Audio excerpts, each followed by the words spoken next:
Hey, Taylor. Hey, Jen. What are you listening to this week?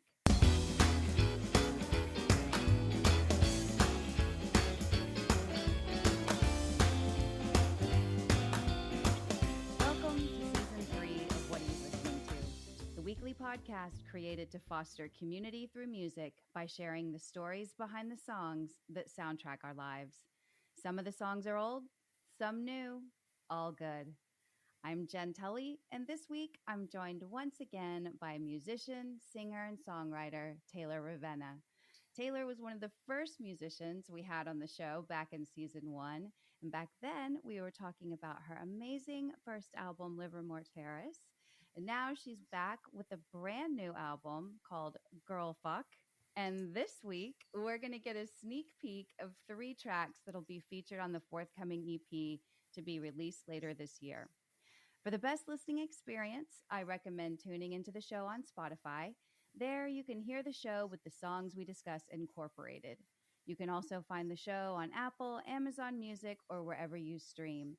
But if you're not listening on Spotify, be sure to give the playlist a listen and then tune into our conversation. With that, let's get started. Taylor, I'm so excited to talk to you about your new album. And that's what we've both been listening to this week. We're just going to go ahead and give like spoiler alert. Yes, thank you. Well, the first song that I picked is Royalty. Oh, yes. Like I said, like great to have you back on. You know, I'm such a fan of that first album. Then you had just like relocated to Austin whenever we talked the first time. And now here we are, like a year later. You had several, not just one, but several amazing showcases at South by Southwest. You're all settled in Austin. You have this new EP coming at the end of the year. So yeah, tell me about this first track. Tell me about Royalty. There's like so much packed into this tiny little song here that I'm dying to know. Like first off, the album I know is kind of like autobiographical a little bit, a glimpse into your diary. How would you describe it? I would definitely describe it that way. It was a very vulnerable project because I was coming to terms with a lot of demons that I wasn't necessarily able to really face at the time, nor was I really comfortable sharing these songs with anybody because they were a direct reflection of my life at that point in time. Okay. So now, being sober, I don't drink anymore. I haven't drank since January 22nd. No, January 24th of 2022. Congratulations. Thank you. Thank you. And so since giving that up and getting to a better place in my life, feeling happier, healthier, and a very solid relationship, a healthy relationship, something I've never known before. I feel happy in my job. I feel good with my music. So just coming to a better place all around. I feel like now is the time to actually share this project with everybody. And like I said, I want it to be a timestamp of where I was at that point in time and Okay. where I've come now and the journey and the strength to get to where I am at this point. Wow. And I feel like there's so much of this like packed into Royalty too. Like I love this song. You know, I mentioned it earlier. This is a collaboration with Harrisun, who you also know I love. I think that that kid is like a genius and the two of you together are just magic. So anytime you come together with a new track, I always love it. You know, Terrified of Loving You is one of my forever favorites. I always talk about that song when I see you guys. So that one will always be a fave. But I love this one. And I think that this song is just like, it's from the very beginning, whenever, and I don't know if this was intended or not, but that very opening, like musical sound that you hear has always, from the very first time you shared this song with me, it sounds like a broken music box to me. You Mm-hmm. know, those like little music boxes where you open them and like the little ballerina spins on the Yeah. inside. Like Yeah. it sounded like sometimes those would get like old and worn out and like they would kind of like slow down and from the very first moment, that's what I heard. And so I don't know if that's what made me so open to the song or made it feel so vulnerable to me personally from the beginning. But I love that. So you get this kind of like broken music box sound, and then you go into this beautiful, like, oh my God, she's so vain. Look at her. This whole like section where I'm like, oh man, like it's like it kind of like kept stabbing me, from like the broken music box to that. You're sort of like, wow, it just felt really impactful straight away. Did Thank it like how did this song come about to you? Like was it, oh, I have so much that I want to say and I'm just going to like let it gush out from the beginning? Or did it just kind of like the beginning, like you felt like you needed to set that song up because you were going to go into some pretty like deep self reflection? Honestly, I didn't know what was going to come out of my mouth when I first heard that beat. So Yeah. I never really know. So Harrison had created that and he like sampled something and then just kind of messed it up. And I like your perspective on that and how it feels like a broken music box like that. And I used to be a dancer, so that's very symbolic. Um, but how you said it was kind of worn and tattered and it's old, but then like the first line that I do come in with is riding with the pain, she walks into the place. So it's like there's this there's this kind of damaged there's this beautiful damaged person or thing, but she's really strong, really rugged, and she has an attitude and she's kind of gonna get in your face. For me at that time, I had gone through a pretty rough breakup. I had lost one of my friends who I was friends with for 7 years, and she kind of turned her back on me and became friends with my ex when my ex wasn't the best person. And I had found out that she was just talking a lot of shit about me and posting, subtweeting type of thing. And I was like, you know what? I'm going to write a song about it because I'm not going to give her the satisfaction of reaching out to her and letting her know that I'm actually bothered by it. I'm just going to write a song about it. And when it comes out, then if she knows it's about her, then great. But if not, then I made art and other people like it. Yes, so true. And that's what I love about the song is like you're singing, the main character, the girl in the song. It seems like everybody's got a problem with this girl, whether like real or imagined, right? Like that's the other thing that I think is so unique about the song. Like, wow, are people really saying these things or does she just think that they are? Because we often are our own worst critic. You and I were talking about that right before we started hitting record. Like, and even if we aren't, even if people are talking shit, like, do I really want to waste my time trying to change their mind? Like, probably not. Like, like that's a big ask as well, So it's like there's a big ask in like ignoring it and just like doing you the most confidently that you possibly can and Mm-hmm. ignoring the noise, or like not even really caring about the noise because it's not worth the time to fix. Like, which one Right. do you go with, And I love that the song kind of bounces back and forth between both for me. Mm-hmm. Mm-hmm. Because it is both. Because there were things that were being said, but obviously when you see those things, your head automatically amplifies everything and you're Yes. catastrophizing and then you're assuming that everybody's talking about you. And so it kind of plays in between, I guess, fantasy and reality because even that line driving off a cliff in my race car, like that's kind of Hmm. saying that those things do affect me, but I'm back and I'm gonna take over the world kind of thing. So it is kind of that delicate balance of going in between, and I like that you notice that. I feel like you kind of made me notice more about that song. Yeah, I just felt like there was a lot there, and every time I listened, I would get like a different perspective.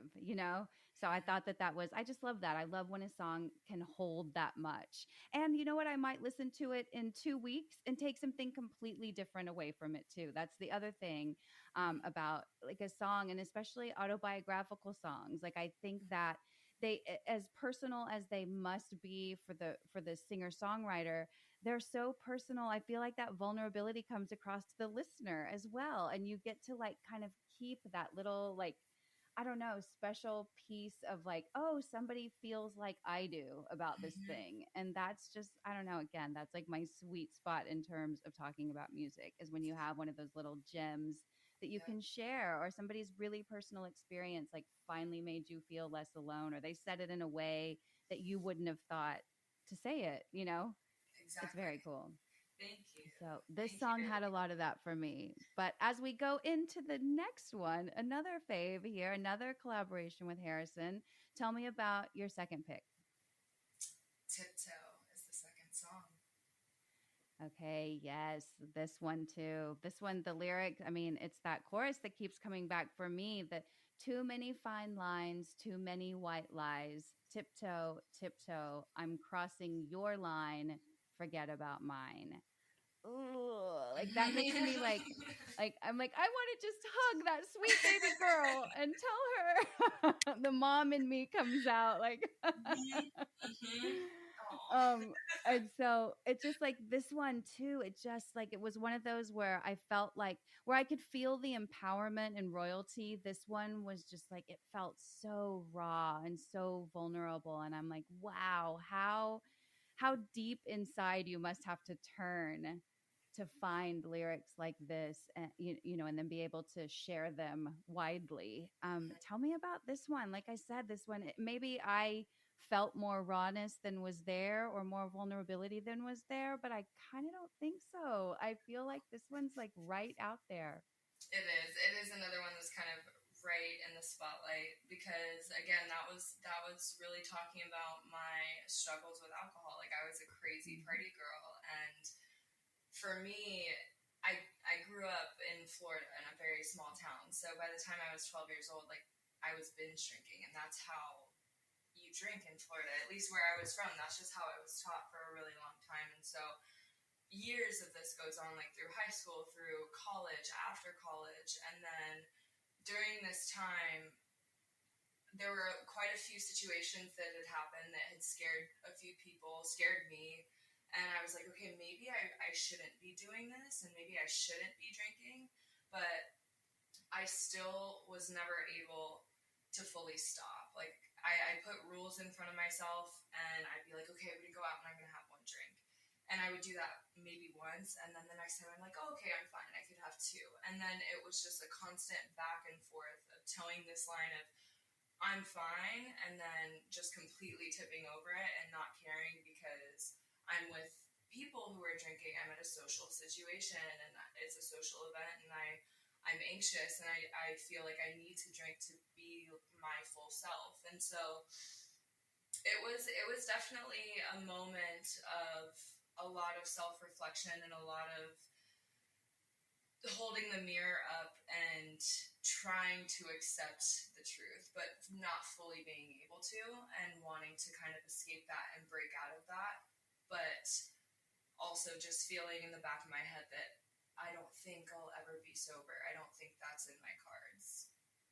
Wow, that's got to be a scary place to be, too. You're a young person. You're in like your early 20s thinking like, "Oh, there's no other path for me. This is just Mm-hmm. kind of my lot in life."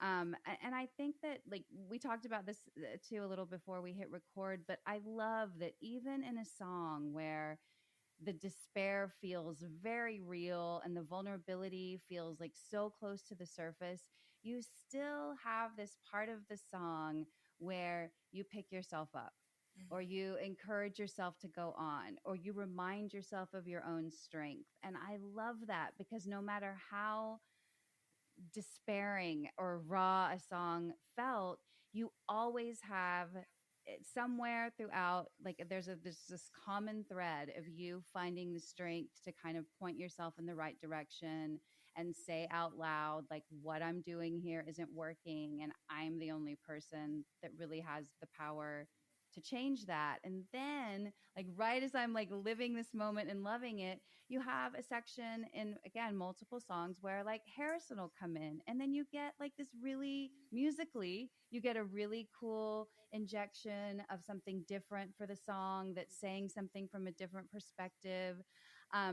And then you feel like you have support again, right? Both like musically, lyrically, vibe wise, like it just worked out so beautifully for me. And I know that there was a lot of intention and thought behind it, but it felt so effortless that I just love that. Like, not only do you have this really raw, vulnerable, space in most of your songs, whether it's musically or lyrically. It happened both ways for me as I'm listening. But then you have these messages of hope or these like reminders to yourself of your greatness. And then on top of it all, in at least these first two songs, you have someone like a collaborator like Harrisun coming in, really like supporting too. I loved that. It just felt like, I don't know, it felt like friendship in a song. It felt like support in a song.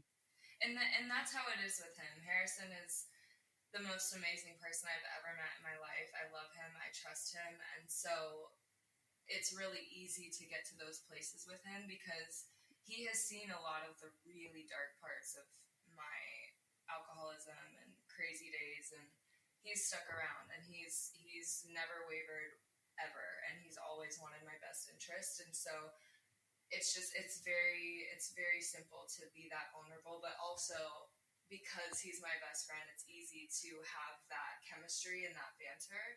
And I just feel like we complement each other really well. And yeah, I don't know what I would do without Harrisun. He's the best. Well, and it feels authentic too. It doesn't feel forced. It feels like you guys have a shorthand. And I love that too, right? It just comes across as just like being really supportive, both of you, of one another in a song. And I feel like for me, it translates in real life, like again, just knowing the two of you, like it's nice to see that interaction too, whether it's, a video of watching the two of you perform together or having coffee with the two of you or whatever it may be. Like it's just that it's so beautiful. And I don't know that you would feel safe being that vulnerable if you didn't have somebody that you trusted fully. So Exactly. I'm so happy as a listener that I get to experience that collaboration because it's rare. And I love when the two of you get together. Now, all that having been said, we're going to a track that does not feature Harrisun and is maybe, I have to say, it's hard to pick, but maybe my favorite out of the three we are sharing this week. So tell me what our third and final pick is to round out the sneak peek of the new album. Fake love. Oh, fake love. I love this one. I really do. I feel like, often songs use like a metaphor or a fable to get a point across. And I feel like this one's like totally to the point. Like there's Mm-hmm. nothing like thinly veiled here. It is just like out in the open. And it's just like such a sick feeling when you wake up and kind of realize like you're not surrounding yourself with the best people. And that just like came through here. And I love the line. I'm so curious to hear about this one. I can't help myself sometimes. I need to see the darker side. And then I regretted it. I'm like, that's so. Mm-hmm. It's true. It's true. It's like there's this little devil on my shoulder. At least at that point in time of my life, there was always this devil on my shoulder that was like, you could take one more shot. You could do one more shot. You could do one more of this, one more of that. And then I'm like, yeah. And it's almost like I had something to prove and I needed Right. to be the one who could drink the most or do the most or whatever. And then the next day I wake up and I don't remember half of the night or anything that we were doing, or I was up until 10 a.m. the next day and like I hate myself the next day and I'm like, why did I do this? I'm just hurting myself. Yeah. I feel like that moment like is pretty powerful. Like like nothing short of transformative, right? Whether you have it in like large or small ways, like in a large way, like going out and deciding like, okay, I need some help with this problem, whether it's addiction or whatever. And also like being able to name it. Like I think sometimes too we just like wallow a little bit and aren't exactly sure what's going on, and then when you realize you're not being authentic or you're not surrounding yourself with like good humans that can help you get where you want to go, like it's hard to kind of like shake off your whole world view and like evaluate like what you can keep, what you need to move away from. And this just, again, this was a song that felt like it held all of that, right? It just like it said so much and was so direct and to the point. And I think that like even if the people that we are hanging around, like let's say we're not even like surrounding ourselves with like, garbage individuals, we're hanging around with like quality people that just aren't for us anymore because Mm-hmm. our needs have changed, right? Like we also can't fake love ourselves Exactly. into thinking that, this group or these people are still serving you when they're not. And Exactly. so we've been talking a lot about like songs, especially love songs, and looking at different kinds of love, like familial love and romantic love and self love. And like this one felt like it really was a good, like, self love reminder. Like you have Yes. got to, like, there's no time when it is the wrong time to, like, embrace your authenticity and realize that the people around you, for whatever reason, or the way you are around them, just isn't working anymore. It's fake. It's all fake, and I think too, being in LA and just being with certain people who were very selfish and very self-serving, that was really toxic in itself as well. And I was partying, so the people I was hanging out with were people I would party with, and there were a lot of situations that had happened, and I was just like, what am I doing? This isn't serving me anymore. I have to exit these relationships. I have to exit this toxic, like, cycle of Yes. being friends, not being friends, drinking too much, and wanting to be sober, and also, like you said, kind of wallowing in it. At that point, I was like, am I an alcoholic? Is it because my definition of that is so different, at least from what I was taught. An alcoholic, you wake up, you're drinking from the moment you wake up to the time you go to sleep, and that's not necessarily what I was doing. But what my relationship with alcohol and the people that were around me at that point in time, it was very damaged, and I couldn't continue that way. And I was following in my father's footsteps, and that was one thing that I was really terrified about. So in the studio, again, being vulnerable, taking all of those experiences in like that one moment, it's kind of like I'm talking to my younger self in a way, and just trying to Wow. be like wake up. I feel like all of these songs, that little piece of hope that you talk about and that little piece of strength, I feel like that's what I would say to my friends. If somebody that I knew was going through this, like, this is what I would say. Like, I want you to be able to fix it and find yourself and get better and make better decisions, surround yourself with better people, like, love yourself. That at the end of the day, like, you need to love yourself. And so, yeah, this song is the heaviest song for me. But I think it's up there with one of the favorite songs that I've ever written because of how vulnerable it was. It was like that was like really ripping my heart out and just being like, here you go. Yeah. You can feel it. And then, like, I talked about the broken music box kind of opening up royalty, and then this one, like the ending on this, again, I'm not sure if it was intentional. I kind of think it was, but for me, like, just the super powerful ending on this song of sort of hearing like the flat line, right? You Mm-hmm. sort of like get the beep, beep, beep, and that's like immediately what I associated it with, and I was like, wow. It was sort of this full circle realization of like, okay, you know what? I have free will. I can keep going and doing this thing that I'm doing, but there's kind of only one ending to that story. Mm-hmm. Mm-hmm. And then you again, like, I was like, okay, and I'm crystal clear on what Yep. that ending is, right? Yeah, yeah. And that's exactly what I wanted to translate. And Harrison actually added that in at the last second. And So he good. sent me the final version, and that was there, and I was like, oh my gosh, this was perfect. Thank you. Yeah. It did. It really does. It just like puts a bow on it, and I think again solidified it as sort of like my favorite of the three tracks that we discussed tonight. And I'm a huge fan, so it's hard for me to pick one favorite when we're talking about your music, Taylor. Thank you. I appreciate that.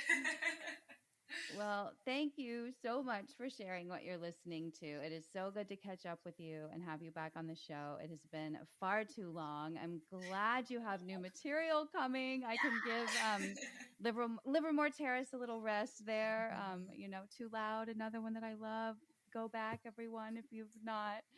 Um, And of course, to learn more about Taylor, you can follow her on Instagram at Taylor Made Ravenna. That's TaylorMadeRavenna.